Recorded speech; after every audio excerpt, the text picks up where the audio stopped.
Switzerland's national bird, the turco.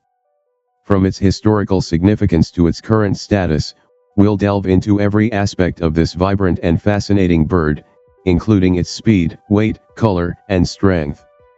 Before we dive in, don't forget to show your appreciation by liking this video and subscribing to our channel for more enriching content about the wonders of nature. The turco, specifically the red-crested turco, holds a special place in Switzerland's cultural and ecological landscape. Although not endemic to Switzerland, this species is admired for its striking appearance and symbolic representation in Swiss culture.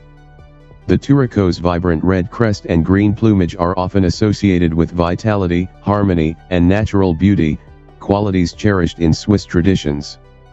In recent years, the turco has gained popularity as a symbol of biodiversity conservation and environmental awareness.